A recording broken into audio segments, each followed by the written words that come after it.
Okay, I think we're getting connected here. I'm trying for the first time to also stream on Substack, which would be kind of interesting. I didn't realize I actually offered this, so kind of cool. Looks like TikTok is also back, so streaming to TikTok. Um, but yeah, no, should be an interesting conversation, so I'm happy to go through this today. We're going to be talking about something that a lot of people are pretty nervous about. There's a lot of conversation about it. It's going to be AI replacing mid-level software engineers. And this is all kind of stemming from a recent podcast episode. I'm not sure if folks have watched it, but Mark Zuckerberg was on the Joe Rogan podcast and started talking about this. And since then, everyone's been terrified and panicking and posting about it online. So I wrote a newsletter article about it. I've done a couple of vlogs about it, and I wanted to do this live stream to kind of chat through it as well. So, hey, folks on Substack, this is the first time I'm streaming on Substack. Usually, I do this on YouTube, Twitch, Twitter, LinkedIn, everywhere else. I just found this on Substack, so I'm going to be trying to watch the chat, which is down here. If you're watching on the other feeds, I have to have different cameras because I can't stream from my computer to Substack. Would be a nice feature. So I will try to watch the chat as well. But if you want a better experience, I would highly recommend YouTube probably, and that way I can actually be talking to you. But with that said, if you're on Substack, you probably know the newsletter issue I'm talking about. If you're not, I will post it in the chat. No, you don't have to. Let me pull my chat up, sorry. You don't have to subscribe or anything like that. If you're not into newsletters, no worries. I realize that's not for everyone, but if you want to know the topics that I go through on my live streams, it's generally the newsletter article. So even if you don't want it emailed to you, if you're like, hey, this is a cool live stream, I want to check it out. By the way, it's every Monday, 7 p.m. Pacific. If it's interesting to you, then plan to come next time as well. And if you want to know the topic, it's most likely this newsletter, weekly.devleader.ca.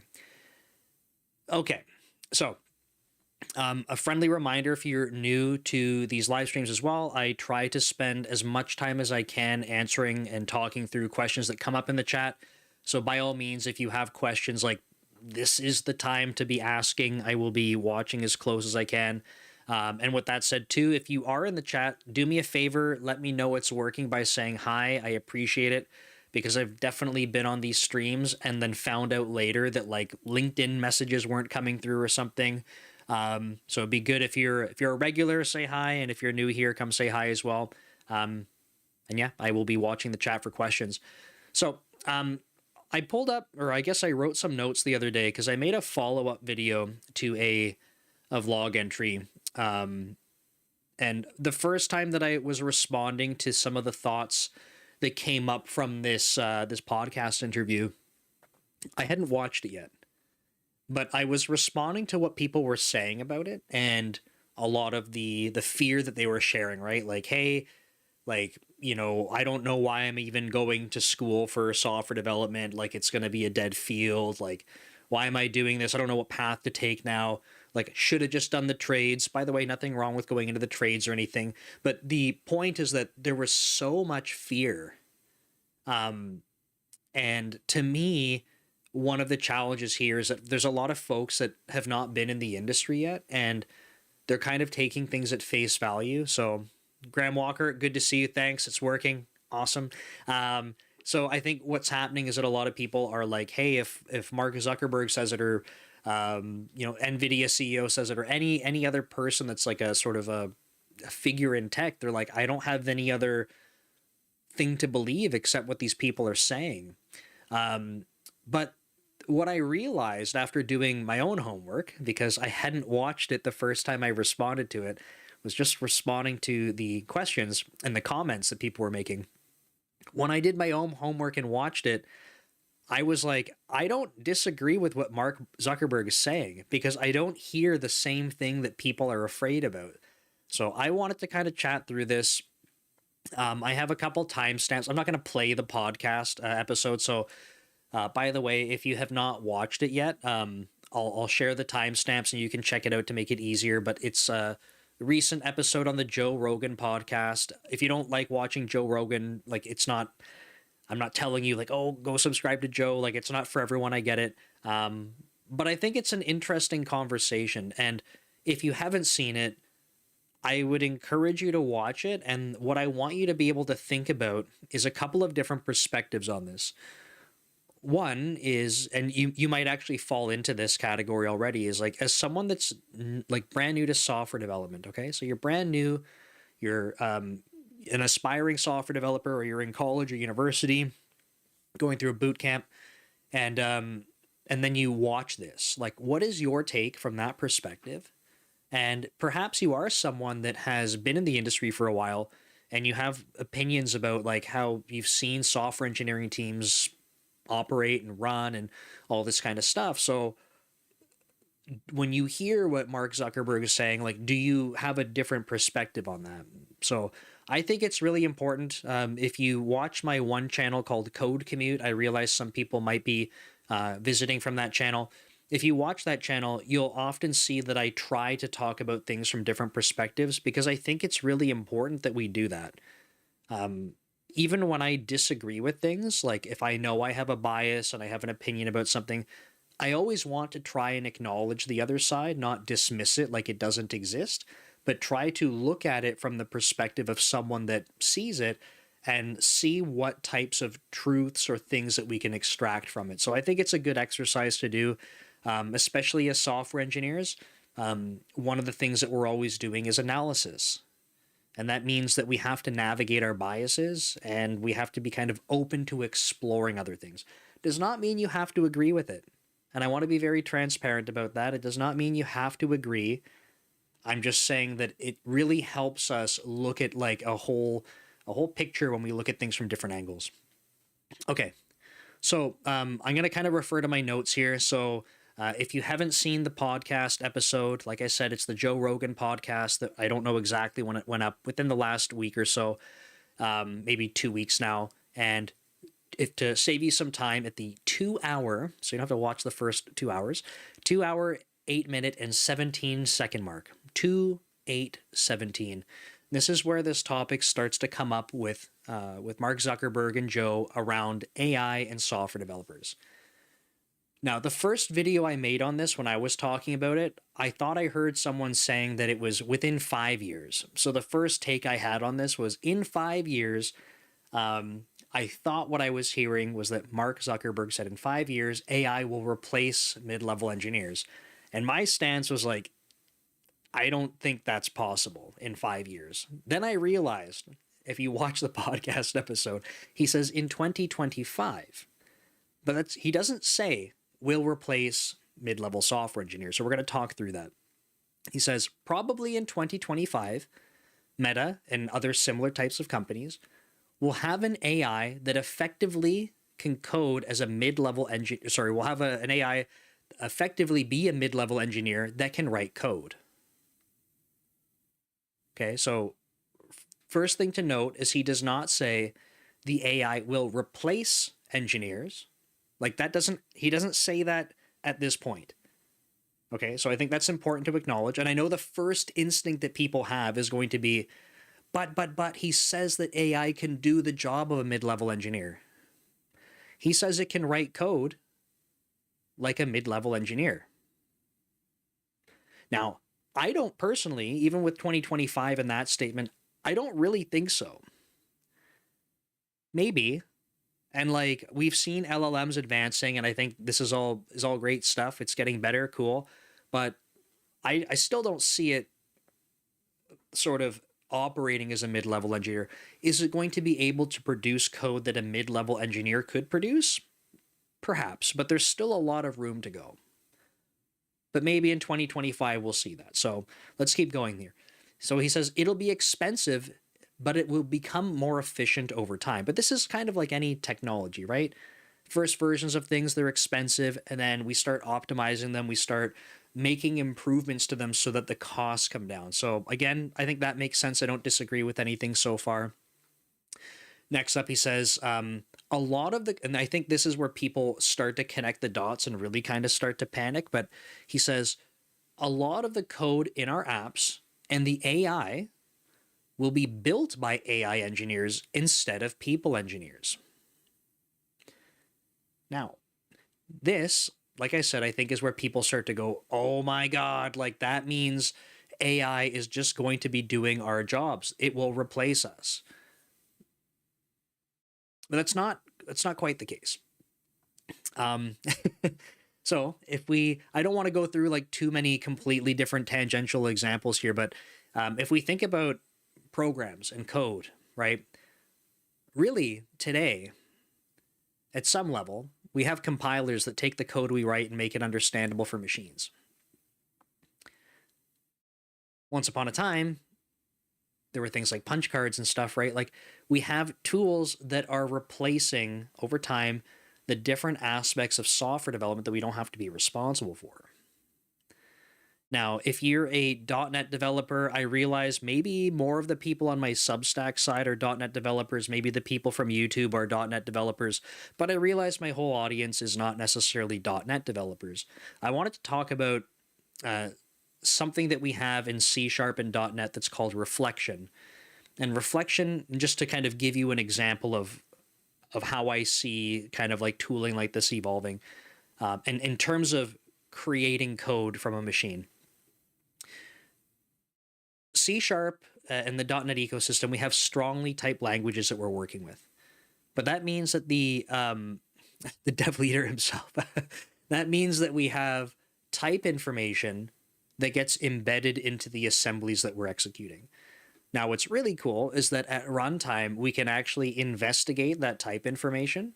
So this is a process called reflection.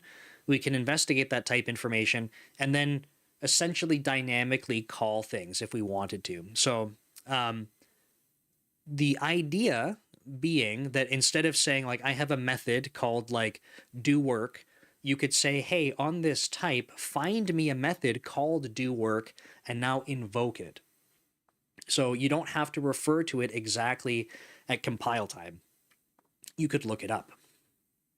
Now, there have been advancements to reflection and some of the processes we do with reflection, and we have things like source generators now.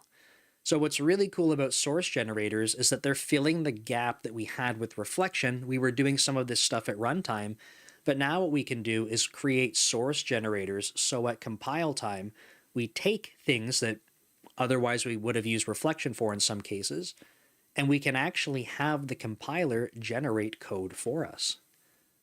So that means that we start to have code that is in the code base that is generated by a computer. If you've used, and again, I realize I'm going to be dating myself, and this is a niche part of my audience, but if you've done WinForm development or WPF development, I know, like, I realize what I'm saying here. We have things like designers for those things, and we can drag and drop, UI controls and stuff like that. But even those things have code that gets generated by the computer. So what Mark is saying here is that we will have AI, like code in our code bases that might be more AI generated than human generated. To continue that final example with the source generators, I just wanted to mention this really cool thing in .NET where, and I'm gonna mention, who's on LinkedIn? I can't see the names coming through. I'm not saying that source generators are a reflection extension. That's not the claim I'm making. I'm using it as an example. Philip, yes. So I'm not saying that, sorry if that's a misinterpretation of what I'm saying. I'm trying to give an example of how computers are generating things, and that you can use source generators to replace things that otherwise reflection could have done. Some things you still have to do dynamically with reflection. We have something for regular expressions now. That's another dirty word to bring up, but in .NET we have the ability for compiled regular expressions that aren't compile once at runtime. They're actually source generated. And the source generators in .NET actually create the code that you can step through, and you can literally debug the execution of a regular expression. It sounds terrible, but it actually creates the code and it's commented and you can step through it and debug it. So again, just another example of like a computer generated that code that you're using. So I think it's kind of interesting. Yes, I'm trolling only because I've been here longer than the CLR. Fair enough. And then just going to check the comments. So AI will replace developers that don't use AI. And this is Philip. I don't know why the LinkedIn usernames aren't coming through, but I have LinkedIn pulled up as well. So if other people are joining, I can see who's who. But yeah, Philip is saying AI will replace developers that don't use AI with developers that use them along with the rest of the tool set. Absolutely. I fully agree with that. The bottleneck is your ability to do any prompting. And let's be honest, most managers don't know what the hell they want or explain what they want. Yeah, I think that's true. Graham says, I feel like the LLM hype is following the same footsteps as self-driving cars did many years ago.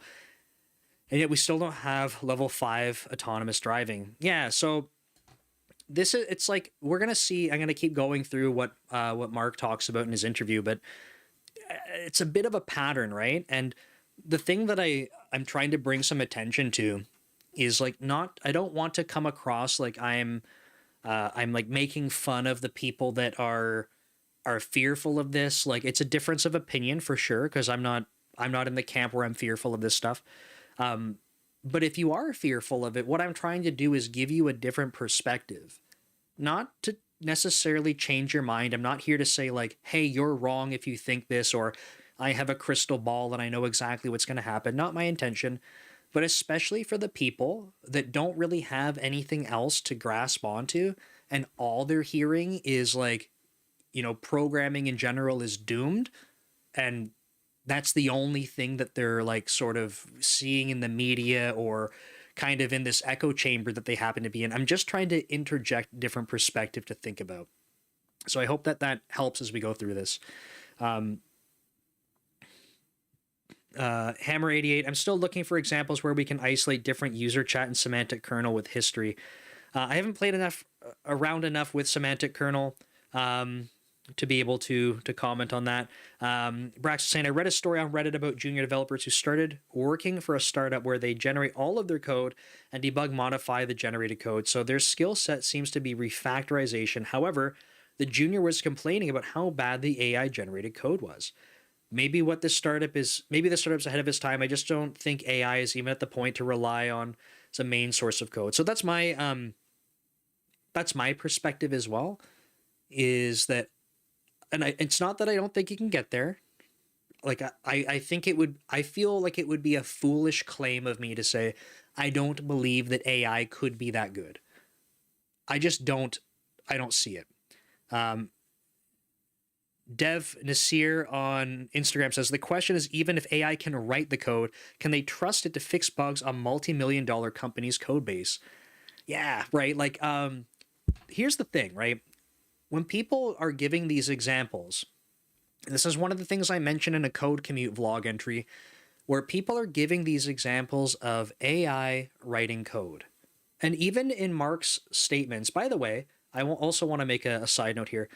I'm not like super pro Mark Zuckerberg, and I'm certainly not like super anti Mark Zuckerberg. I'm like Mark doesn't employ me. I don't have like, Meta's not paying me to like make this video or anything. I'm just trying to look at what's being said. And I know that there's other things going on where people are like upset with Mark Zuckerberg. And well, if you've used Facebook or Instagram or WhatsApp ever, I'm sure you have reasons where you're just upset with Mark Zuckerberg in general. But like, I know there's stuff going on with how they're doing moderation and stuff like that. I'm not talking about any of that. I'm just talking about the statements made on the podcast. Okay. So again, I'm trying to remove bias where possible so that we can talk about this. So one of the things that comes up, even so far in Mark's statements that we've been talking about, is that like mid-level engineer that can write code. But that's not all that engineers do. In fact, like at some point, especially as you become more senior as an engineer, writing code is not like the thing you spend the most time on. There's a whole lot of other stuff that goes into software engineering. And this is another reason why I think especially people that aren't yet in the industry, it's so easy for them to see, hey, look, LLM generated code, that code does work. whether or not it's good or bad code works, let's say, and they go, oh no, what am I here for? And it's because there's lots of other stuff that engineers do. So Devin is here on Instagram. Great point. Let's go back to the chat for a sec. This reminds me of the days when people what they used to say about IDEs. What will happen when programmers' skills and their tools remember everything for them? Yeah. Oh no. Like, I think that's a really good example. Ramesh Kumar, AI is not going to replace humans, but humans with AI will replace humans. And Gen AI can help or do dev tasks 10 times faster if and only if that dev has sound knowledge of the domain, your inputs. Yeah, I think, like, I agree with that, right? At least from what I've seen so far, I would... Sorry, I just read the next comment. I'm 8 steps removed from Nadella. I might be less than that. Watch out. Yeah. Yeah, but I think in this case, right, to Ramesh's point, everything that I've seen so far, my experience, like, and I use AI for software development. I don't code at Microsoft. I don't write code there, but in my own development, right? I've been writing code for years and years and years. And I use AI for a bunch of things now. I was making a video and was saying, I forgot the name of it, but v0.dev for like UI development. Oh my goodness, I'm a terrible front-end UI developer. And just being able to have that with like simple prompts, like I can actually get stuff done. So it does allow me to do tasks 10 times faster in that regard. I talk about how I use AI for creating regular expressions, how I use AI for more complicated SQL queries. There's times where like I'll design the table schemas and stuff that I want to use, and then I have a scenario that's more complicated than I want to write a query for myself. And I say, great, here you go. Or sometimes I'll have it working and it's functional. I'm like, oh man, it's slow. And I think I have my indices in the right places. And then I do an explain query plan and I give it the output of that. I give it the schemas and I say, hey, you tell me where to start looking. I don't say or necessarily rely on it to fix everything, but I'm like, tell me where to start looking, right? Like, this really helps me be faster. So what I don't know is that the AI tools we start to have, do they become advanced enough where they can start to link some of these thoughts together more cohesively? And I'm not saying at that point it necessarily like replaces humans, but like, does that start to become more interesting in terms of the problems that we can sort of put in front of it and have it be successful with? So just a thought. For me, like I said, I'm not fearful of this stuff. For me, I'm looking at it like, hey, this is interesting.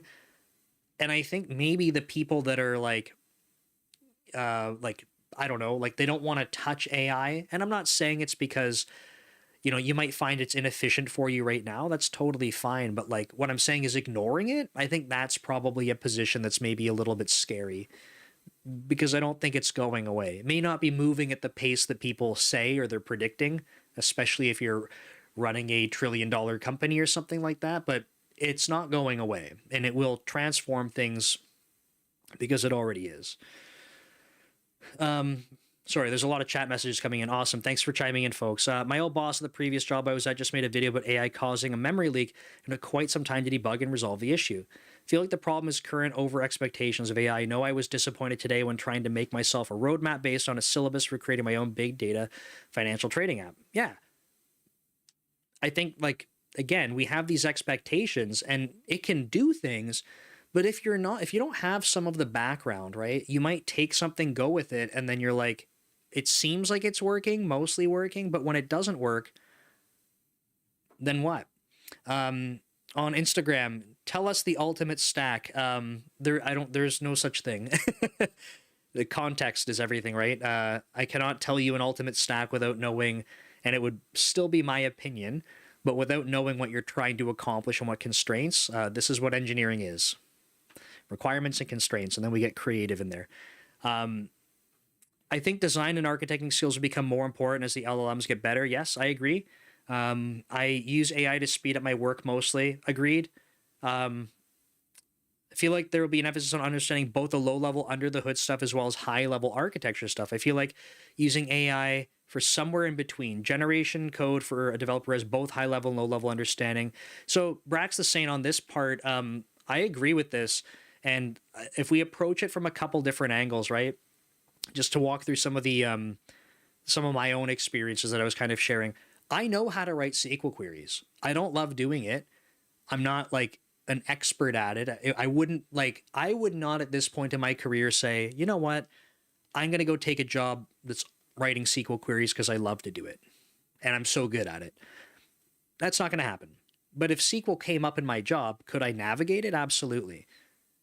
But I don't love it enough that like I get excited about getting into the details and stuff like that. So I know enough about it at a high level where I'm like, I can get by, I can be effective enough, but if I need to, I can lean on AI to kind of go that next step.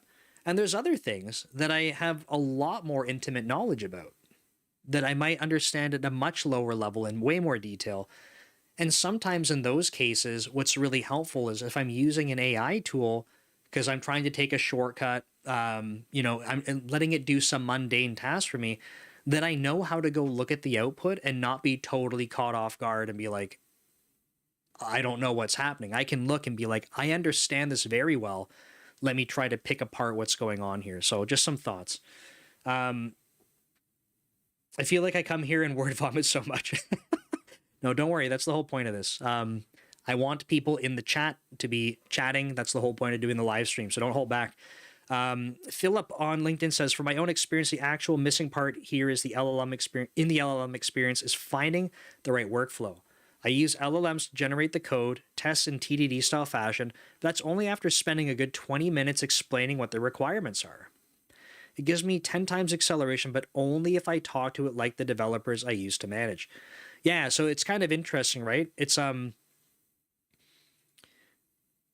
workflow has to change. And I think that this is an interesting thing because we are going to go back to some of Mark's points. But I think that this is like something I want folks to keep in mind, this comment from Philip. If you can't see because of how the chat's coming through in the video, when it says LinkedIn user right now, the only person that is LinkedIn user until someone else on LinkedIn chimes in is Philip, just for heads up if you hear me saying Philip. Philip says, you touch on something important about LLMs that most people miss. They see knowledge as flat. They don't see the connections between different ideas, which makes lots of people think they are copycat machines.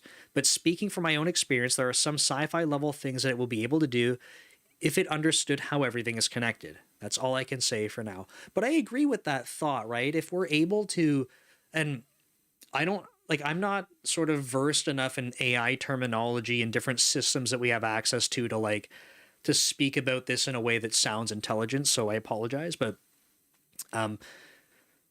we take things like even RAG, right? Where we're able to sort of feed a knowledge base to an LLM and then it's able to do things with that. And like, that's great. But if you watch, I think it's in the Mark Zuckerberg, Joe Rogan podcast, in that interview, I think he talks about like, he kind of gets a little bit philosophical and he starts to say like, hey, look, like people often think about like intelligence and they think about consciousness and like, what's the other word he has? Like, it's not goals, but like basically that, it's driven for a goal. It's like, we have like a purpose. He says that people often see these things kind of like as the same thing, but he's like, what's really interesting is that with an LLM, it's like, it's just like intelligence. It's not consciousness. It's not anything else. But even to that point, I think it's kind of interesting that in many cases, it still seems to be missing some of the connections. Even if you give it sources of data, sometimes it seems to be missing some of the reasoning. And I don't know if reasoning is the right word and like in the sort of vocabulary here, but that's maybe the word that comes to mind for me. So interesting. Thank you for the discussion. But yes, I want people to keep this in mind, what Philip was saying, where he's talking about how he's approaching development. It accelerates his ability to develop, but he has to approach developing things in a different way. He says, it gives me 10 times acceleration, but only if I talk to it like the developers I used to manage. Okay, so speaking from a programmer perspective, trying to get AI to do stuff, I have to change my workflow to be able to get the effectiveness. Okay, so very interesting. Let's keep going on some of the Mark Zuckerberg comments. So the last thing we talked about was that he said a lot of the code in our apps and the AI will be built by AI engineers instead of people engineers. So we touched on that. I tried to give some examples of, like, even before AI, we're already seeing computers generate code. Now, like, he's not saying that no, I think this is the last part I want to clear up on this. He did not say in that statement, people will stop writing code. You could literally make that statement and want to imply that humans will be writing more code than they do today. It's just that AI will be writing even more code. He doesn't say that, so I'm not saying that he is implying it, but with his statement, you can't rule that out. So when people automatically jump to, but that means AI will eliminate the human, it's not anywhere in his statement. So just to be clear, by making that jump, you are inventing what he's saying. I'm not trying to say one way or the other. I'm just telling you that if you make that leap, it's not in his statement. Let's keep going. Right after that, he says, but I don't know. I think that it will augment the people working on it. This is, I think, the first time in that interview that he brings up more about augmentation of engineers and not replacing. Because at this point in the interview, he has not said obsoleting engineers or replacing engineers. This is the first time that he goes on to say augment the people working on it. So, again, for folks that were watching this and starting to panic, like, oh no, that means we're done for. I think the cool kid term now is we're cooked. Am I doing it right?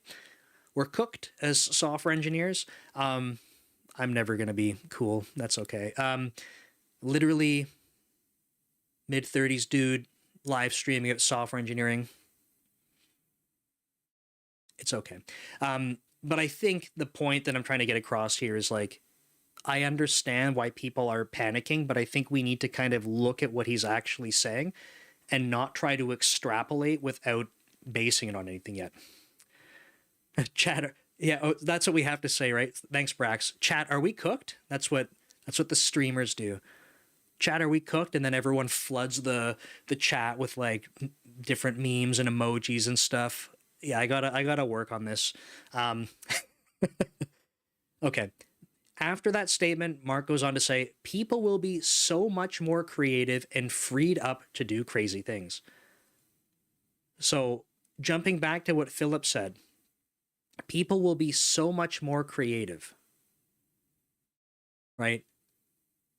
In my opinion, the way that he's saying that, or like what he's implying, is that people have to start looking at things from a different angle. So what I take from what his statements are so far is nothing to do with obsoleting engineers. We will see more and more AI, and that AI will be augmenting people. It also means the role of a software engineer will be changing and evolving. I 100% think that, because I 100% think that it is already changing. On Instagram, Dev Nasir, what if the dev community starts learning prompt engineering to be efficient software engineers that can work with AI efficiently? Yeah, what if? I think that's what we're saying here, right? Like, I think that's what will be happening. I think what Mark is saying is that he believes that it will be augmenting the people that use it. It's not that it's replacing people, augmenting. There is going to be Tayman 1992. That's why Karen says we're not cooked. Thank you, Karen. I don't think we're cooked either, to be honest. Tayman 1992, thanks for being back here. But if you weren't here at the beginning, it is recorded. So if you missed some of the beginning part of this conversation, I hope so far for other folks that have been on this, there's no reason to be terrified of it. And especially if you're like terrified because you watched the Mark Zuckerberg interview, so far we're we've got one more timestamp to jump to, and that one is specifically about job elimination from his perspective. But so far, he's not said anything about getting rid of software engineers. So it's all in the wording. Okay, so people will be freed. People will be so much more creative and freed up to do crazy things. Now, the next timestamp, if you're interested in following along on that Joe Rogan podcast, if you want to watch it in your own time, if you haven't seen it yet, the 2 hour, 9 minute, and 20-second mark. So 2:09:20. Joe goes to say to Mark after some of these points, he basically says, I can't remember the exact question, but it's along the lines of like, but like, hey, isn't this going to be eliminating jobs? Like, that's what people seem to be afraid of. Like, what are your thoughts on this? So, Mark says, too early to know exactly how it plays out. Another reason to panic? If that's where you stopped watching, I would say, yeah, maybe. That's kind of scary. But he says more. So he's still not claiming that he's like, yep, jobs are done. So still not claiming that. It hasn't come up in the podcast. It's still too early to know exactly how it plays out, which I think is a fair statement. No one has a crystal ball that can know exactly how this works. However, he goes on to say that I think it will create more creative jobs. Create more creative jobs. So it's kind of congruent with what we've been saying so far, still not talking about obsoleting. In fact, in this case, this is one of the first times that we're also hearing that he's suggesting create more jobs. Now, what we're not doing, and it doesn't come up in the podcast interview, so we would be literally making this up in terms of Mark claiming this, but he's not saying like, oh, it's going to reduce current jobs by 20% and then only create 10% more creative jobs. Therefore, we have this like offset balance where we're net negative. Like that, it just doesn't come up. So if you're forming an opinion on that from the podcast, I'm just trying to get you to acknowledge that that's not what Mark said. And again, Mark's not paying me. I'm just trying to go through this podcast so we can talk about it more objectively.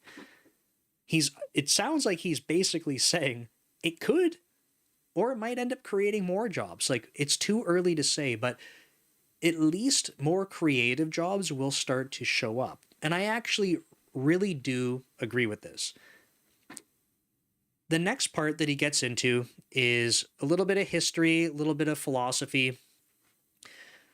So I don't have all of the notes written out for this, so I apologize if I get some of these points incorrect. That's why I'm also recommending that you watch it, try to form your own opinions about this stuff.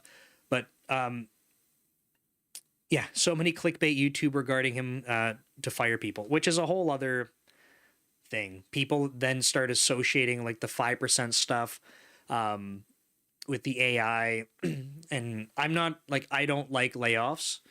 I work at Microsoft and there were layoffs announced, and then I had someone targeting me in comments saying like, look, like your company's doing stack ranked firing. And I'm like, actually, that's not what's happening. It's not that. But again, like people don't know and they're going to form opinions. And obviously I can't convince them otherwise because like I only work there. Anyway, but this is the internet, right? So one of the things that Mark goes on to say, like I said, I don't want to totally butcher this, so I apologize. But he's trying to draw a parallel to other technological advancements that we've had over time. So the point that he's going to be making over the next couple of blurbs I say here is that he's trying to show how as a society, and I can't talk about like a society in terms of the entire planet, so I apologize. It's going to probably separate some parts of society, but he's saying historically, I think he says like 100 to 150 years ago, if we look, like many people are farmers. And a lot of our time is spent farming. Like we need food. So You end up working really long hours. You work most days of the week just to be able to have food, just to be able to survive. So he goes on to say, then we introduce industrial processes. And again, if there's history buffs here, I'm sure, please don't freak out. I'm just trying to articulate some of what I understood from what Mark's saying. I know it's not quite that simple. But he's saying we introduce industrialization, and then what ends up happening as time goes by is that if you look at society, he's saying something only like 2% of society is farmers, right? So what's happened is that we have freed up society from doing something that was like just to necessitate getting by. So does that necessarily mean that like all of the possible farmers just like were fired? No, it's not what that implies at all. But it's that society as a whole has less reliance on people to go farm for the food that we need. So farmers became incredibly effective compared to where they were at before. If you extrapolate this concept, and again, he's trying to do it in his communication, and I realize I've been saying like we can't just extrapolate everything and make it sound like he's claiming it, but his point is to say and I think it's maybe not a direct quote, in general, people don't work as many hours compared to when they were farming. And he believes that that trend will continue and primarily allow people to, this is the part that's really hard, I think, for a lot of people, especially in like the Americas to really get behind, but to work fewer hours per week. Yeah, like, I don't know. That's, but I think his point is fewer hours a week to survive. And there is more opportunity freed up for artistic and cultural pursuits. He doesn't have a timeline on that, but he's kind of saying like it's a technological advancement that should allow humanity to spend less time focused hands-on for things that are necessary for us to survive. And then in theory, free up more time for other types of things. The final point before I go back to chat and see what people are saying is he says, those that are super engaged will be able to accomplish way more than ever before due to unimaginable leverages from the technology. Those that are super engaged. Who do you think he's referring to when he says those that are super engaged? Right? This has been about software developers the whole time. And I realize that he's done a bit of a tangent here to talk about farming and technological advancements. But when I hear him saying this, my interpretation of it, again, my interpretation, you may have a different one, is that he's saying the people that still want to be pursuing work, right? He's saying you freed up, you could be doing these other things, but if you're still engaged in getting the work done, you want to be working, you want to be contributing in this way, those that are super engaged will be able to accomplish way more than ever before due to unimaginable leverages in technology. Again, this is, I have not yet heard, except for that I don't know exactly what's going to happen. He says that. We haven't heard him saying it's going to obsolete software engineers. It just has not been brought up. He does acknowledge that he does not know exactly how it's going to pan out, though. Okay, back to the chat. Philip says, this also implies that selection pressure for software engineers is changing towards picking engineers that can express exactly what they want in terms of prompts. So the irony here is that all of the frickin' things in the world, soft skills win again, yeah. Of all the frickin' things, sorry. Soft skills, soft skills, soft skills. If you've watched some of my content before, you know I like to talk about soft skills. I think even something that came to mind if you were to scroll up in the chat from what Philip was saying and being able to articulate what he wants to AI when it's going to build things for him, you need to be able to communicate clearly. Like, that's a soft skill. It's important, and it will continue to be important.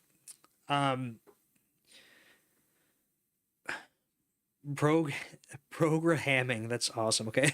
I'm game for augmenting devs as long as it's like RoboCop. Okay. Yeah, maybe I don't know, maybe not that extreme because I it's been a little while since I've watched RoboCop, but don't they just have like his kind of like brain and maybe a bit of like spine or something? Like that's maybe a little much, but I don't know. If I can write awesome code, maybe it's not so bad, right? Brax is saying layouts have definitely been rough, but I felt like I've learned so much in the past year more the rest of the 4 years of my career. I'm touching more code, building more projects, and even dove into lead code. I know a lot of people are worried about how the market has been, but I think as long as those of us who are unemployed continue to grow our skill sets, the more prepared we'll be for these new jobs. Absolutely. So Brax, this is like this is something that I would love to just like post up in places and like share more with people because I think that's the kind of mindset that I think is helpful. And don't get me wrong, I understand that if you're in a situation where you're like, I have been laid off, the job market is tough. Like, I'm not trying to dismiss that or minimize it. It's reality and it's very unfortunate. But the challenge is that if you let that consume you and you don't try to focus on progression, then you're kind of just like waiting and hoping that things change. But instead of doing that, if you focus on what's in your control, and this is kind of what Brax is saying here in the chat, right?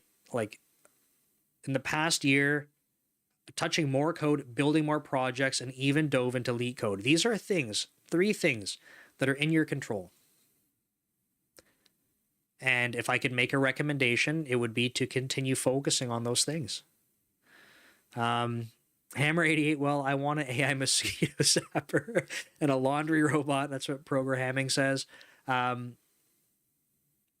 those would be awesome. I know that I would like a laundry robot for sure. I'd like a robot for doing the dishes as well. I don't know why we don't have that. Do the dishes, put them away. I don't know. Like maybe it would be cool if my cupboard was just like a built-in dishwasher and I could just put the dishes like I think there's some opportunities there. We don't need an AI or like an AI robot that can walk around. I just want something that does my dishes and my laundry. That would solve like 75% of my life. Okay, let's read here. Brack says, I could see it going the other way around where timelines become shortened and expectations grow as we produce more in a shortened period of time. Yeah, so this is something I wanted to touch on, and thanks for reminding me, Brax.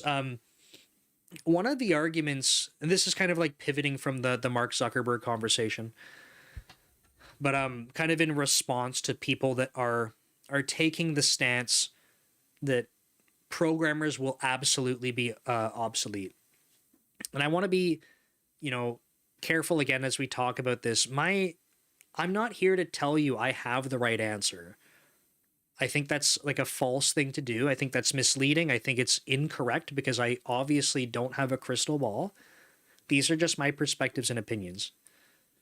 When I hear people saying that software engineers will be replaced by AI, my perspective is that this is like, it's predicated on the fact that there is a limited amount of work. And the reason I say that is because if I had a team of developers and you said to me, well, because there's only so much work to get done, if we were to just replace the developers with AI and it was more cost effective, then we would just do that. We'd just get rid of them. We'd chew through the backlog and we'd be done. But the reality is,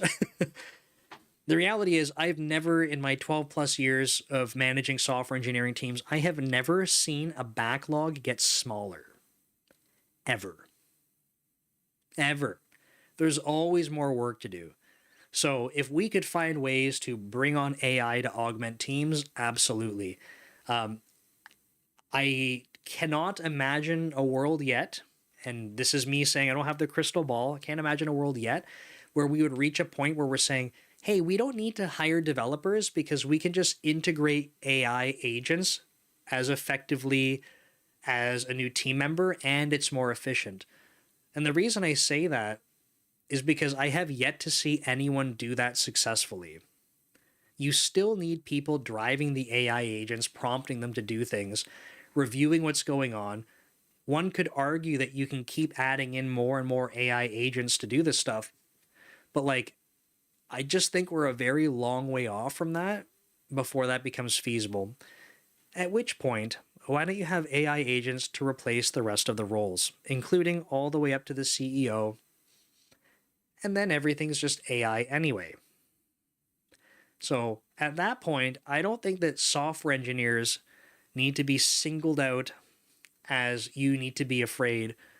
I think that's probably at the point where no one really needs to have a job anymore, is my opinion. Yeah, I've never seen it. Yeah, so agreed on the on the backlog part. Maybe we should start off using AI on a smaller scale. At a few companies I've worked at, we had huge amounts of technical debt during the winter months. Instead of building out new features, we went trying to lower the technical debt. I feel like this is something AI could really help with. I agree. I think that, like, in one of the code commute vlog entries I did, I talked about and is your name pronounced Sean? I hope so. I apologize if it's not pronounced Sean. Are we building tools that are meant to replace us? I think the answer is we're building tools that will replace the work we don't want to do. Which kind of ties into Brax's point. So I think personally, there's a lot of opportunity for us to be building things and leveraging AI in ways that, kind of like going back to the podcast, allows us to do more creative things, do more high-level thinking, solve more interesting problems. I would love to outsource the work I don't want to do to AI. I would love for AI to go refactor my code base. I would love to be able to, and like I spent a lot of my career rapidly prototyping things. I would love to say, hey, look, this works finally, cool. And it's just a prototype. We can't use this code. We have to toss it and we have to kind of start from scratch. I would love to just be, hey, like AI, like go make this not totally suck.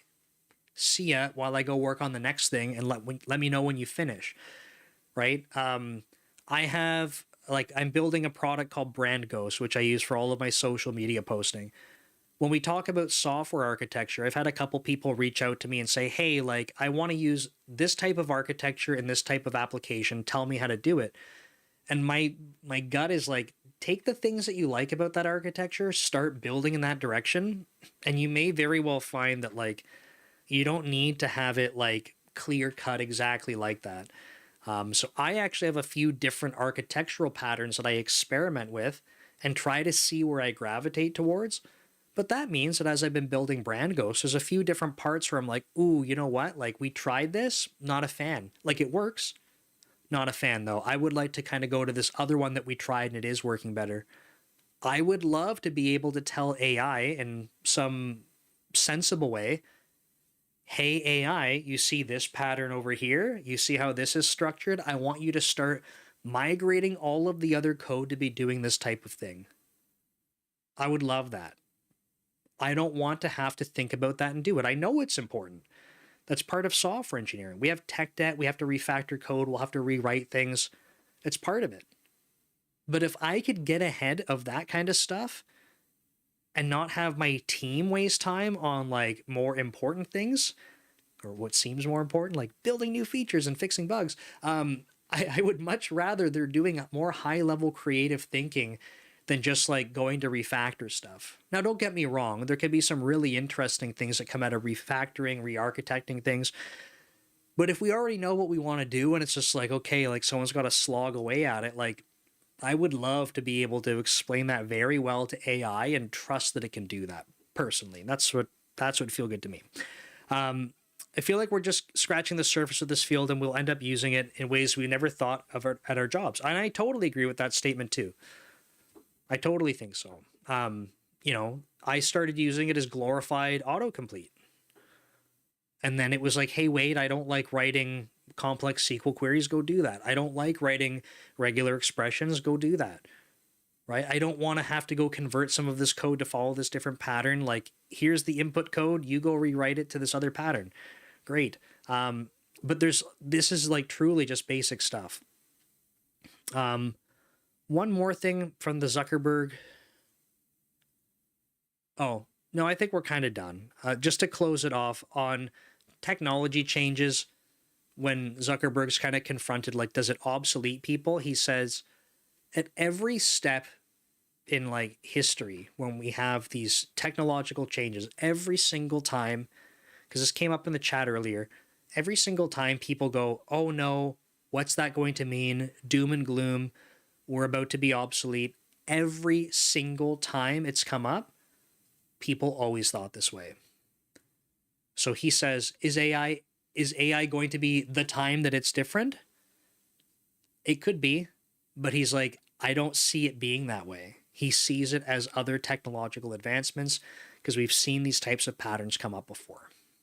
So I think maybe this time it feels scarier because a lot of the times when we talk about these types of changes, perhaps it's more physical, right? We're automating things, we're automating physical tasks like labor and stuff like that.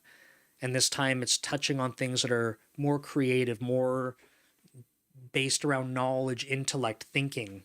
And like that feels like kind of scary. But personally, I'm still not fearful of it. I think that the thing to be afraid of is totally neglecting it and just kind of waiting to see what happens without being actively involved. That's my perspective on it, though. Wasn't there a time when people thought low no code platforms were the end of devs? Yeah, there are people that still think that. I'll give you an example of this that's very recent and hits home for me. And it's going to be a good segue because I got to plug things like stuff I'm working on, offers and stuff like that. So I'm going to bring up Brand Ghost again. Brand Ghost is the platform that I'm building to allow content creators to cross-post and schedule content across different social media platforms. When I started taking my content creation seriously at the beginning of 2023, because 10 years before that, I tried doing content creation and gave up. When I started doing it again, I said, I need to systemize how I'm like sending out my content, or else I'll give up. I will never do this. Because I've already given up before. I know why I failed. I need to systemize it. So what I started doing was saying, look, I don't have time to go build another solution for things. Let me like tack it together with some low code stuff. And Dev Nasir, you're very welcome. That's what I'm here for. So I'm just happy to share insights. So I'm hoping it's helping. So you're welcome. I started to stitch basically the concept for Brand Ghost together with low/no code solutions, and basically got to a point where it was mostly working. Like I could see it coming together. And then I realized, it just doesn't, like, it just hits a roadblock where I'm like, I know how to write the software for this, like by hand, and it's no longer helping me. It's only getting in my way. And that's when I said, screw it. I'm just going to start building what is now Brand Ghost and build it from scratch. So even though there are these other no/low code options that let me do a bunch of the things, they became barriers. So, is it going to replace developers? Like, this is a perfect example of me having a situation where I leaned into it. It got me so far. And then I was like, nope. Thank God I know how to write software, because I would not have gotten this far in my content creation otherwise. So, will you keep this VOD up? I missed. Yeah. So this will be recorded. If you're on YouTube, it's all of my live streams are recorded, and that's the same. So just a reminder for folks that are kind of coming into this later, I do this live stream every Monday at 7 p.m. Pacific, and it is recorded. It's on YouTube, it's on Twitch, it's on LinkedIn, it's on Facebook, it's on TikTok until we figure out what's going on with that. Kick is a platform, I guess. It's on Instagram. And now I'm doing it on Substack as well. And I really hope that Substack enables it to be native on the computer, so I don't have to have my phone running here and have a separate camera and separate chat. Like, I don't know if anyone was posting messages in the chat on Substack, because it shows one line of chat at a time. And I can just see people joining and leaving. So it's like, it's kind of useless. But I do this every Monday at 7 p.m. Pacific. Architect, good to see you. AI is going to take over your code commute channel, drive your car, rage on the road, talk, and upload video by itself. Yeah, almost. But before it does that, Brand Ghost is actually mostly doing a lot of that for me, which is great. So I just have to record the content and upload it, and the rest is taking care of it. So I think that's it, folks. I'm going to kind of plug a bunch of stuff because this is what I have to do on the live stream at some point. Let me jump over to this view. You can still see me and hear me. Great. So for folks that joined late, I'm just going to put it in the chat again and I'll say it. The topics for my live streams are generally my newsletter article. So this is at weekly.devleader.ca. This is a newsletter. You do not have to subscribe if you don't like the idea of newsletters. Totally get it. Joanne Beamer, I actually see the chat. I got lucky and looked at Substack. My YouTube is DevLeader, and I will show you. I guess you can't see on Substack. Sorry, I apologize. I'm sharing my screen, but you can't see it. DevLeader is my YouTube channel, and I have a second YouTube channel called Code Commute, which is very much like this format, except it's not a live stream. I drive in my car and I talk about software engineering topics. Twitch is DevLeader CA, I think. But I think if you search DevLeader, you'll probably see my branding come up, and that will be my channel. I think someone else had DevLeader exactly. I think so. It might be DevLeader CA. But if you're not interested in subscribing to the newsletter, that's totally cool. My point is that if you enjoy the live streams and you want to see what the topic's going to be about, this goes up every Saturday. So you have Saturday, Sunday, and Monday. You can go read at weekly.devleader.ca and see what we're going to be talking about. For folks that can see my screen, my main YouTube channel is DevLeader. This channel has edited videos, so they're a little bit more professional. So there's tutorials and software engineering topics like this one. So this is where you can go check that stuff out. It's a lot more succinct, less rambling, because I ramble a lot when I stream. And then Code Commute is the other YouTube channel I have. In fact, this topic was inspired by Code Commute. If you can see my screen that I'm sharing right now, depending on where you're watching this, you can see this video actually did very well, and it basically inspired the newsletter and live stream for today. So it's titled Zuckerberg Said No More Software Engineers, Panic Time. And this was me responding to information that people sent me about that interview.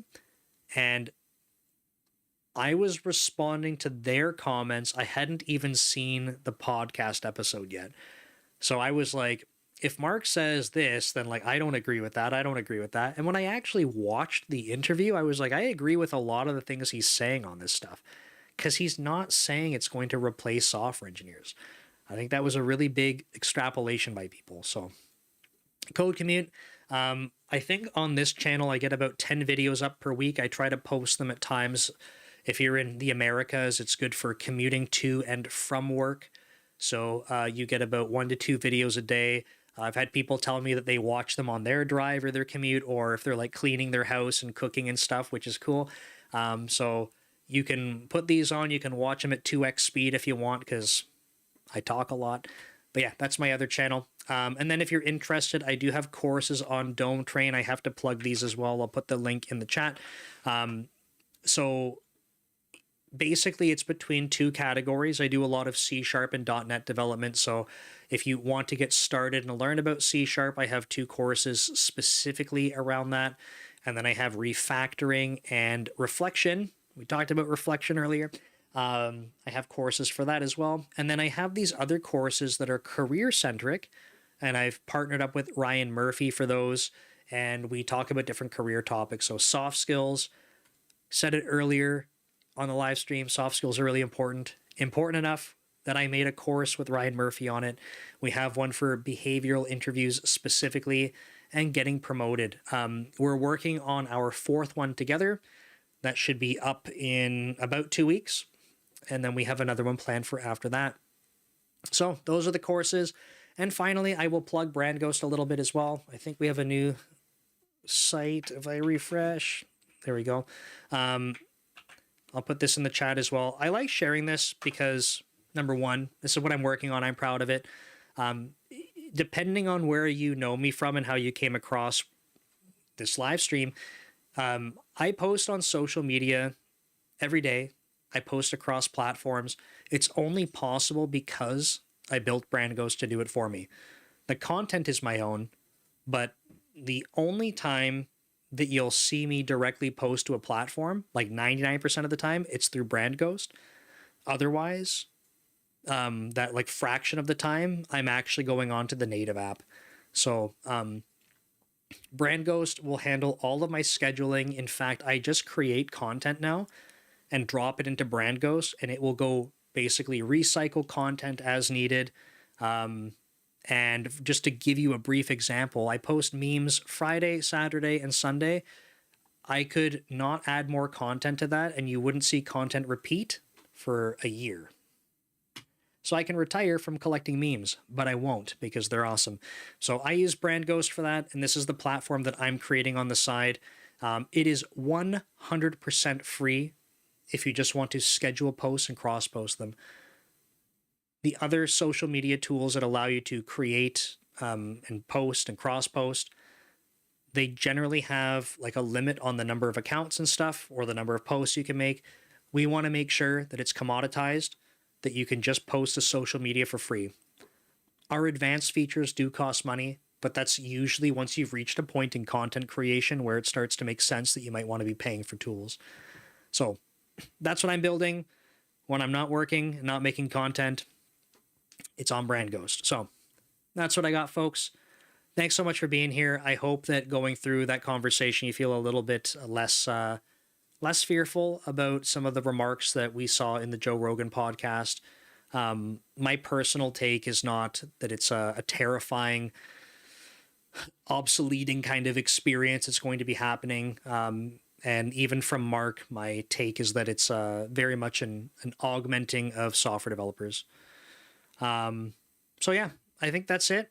And I appreciate everyone on the different platforms chiming into the chat. It's great to see you all here. So I hope to see you next week, same time. Otherwise, join me on the Code Commute. Love to see you there. Leave comments, ask questions, and I'll get them answered.